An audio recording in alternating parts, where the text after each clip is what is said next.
For multinational companies based outside of Asia, just the sheer size and diversity of this region is an ongoing huge challenge. From very sophisticated developed markets like Australia and Japan to emerging markets, to very fast-changing markets, and each of those markets requires a degree of localization and a degree of attention to local market condition.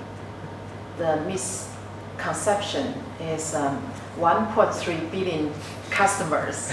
And yes, there are 1.3 billion people, but not necessarily buying your shoes, right? And you have to target on the specific customer you're really targeted on. For multinational company, if they want to succeed in China market, they will have to customize their product and their message to fit into the local audience needs. So I think a challenge for many multinational companies in Japan and throughout the region now is, as we said, it's a difficult economic environment. How do you sustain those communications to make sure that your stakeholders, your audiences, are always thinking about you? Local. You have to be local. The message has to be localized, and the message has to be related with local information, related with local market, and be able to pick up by journalists and by the media. Ultimately, the media in Singapore will still want to know what's the local angle, what's the local relevance as well. They want to know how is it different, how is Singapore doing compared to other markets as well. So in Hong Kong, we have close to 200 media, and out of that 200 media, half of them are regional and international media, and half of them are local media. So the challenge of our client would be how to capitalize on these 200 media to maximize their share of voice. Previously, we had to look to Europe or to the US for our best practice, but now in Asia, we're actually leading what's happening on the internet, and there's a very exciting dynamic here and a very young, tech-savvy population, and it's not really new media anymore, it's just media.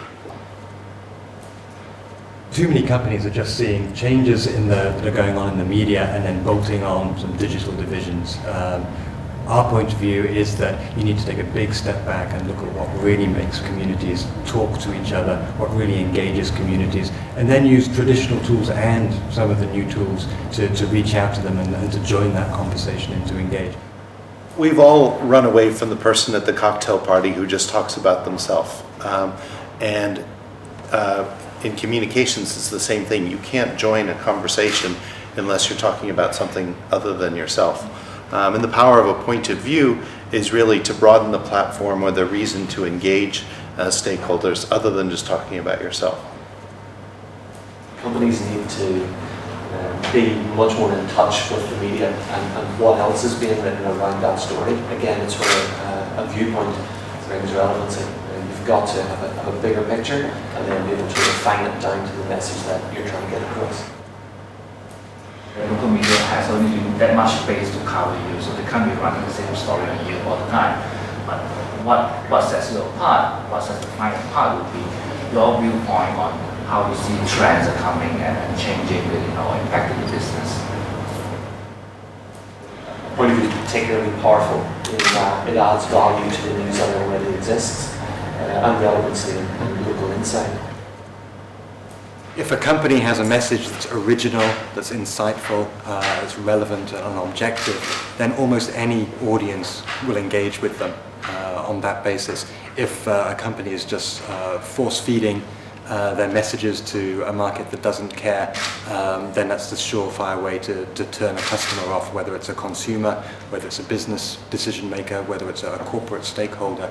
But if you can engage, then you can really change people's minds. And a point of view is a really powerful way to engage with your audiences.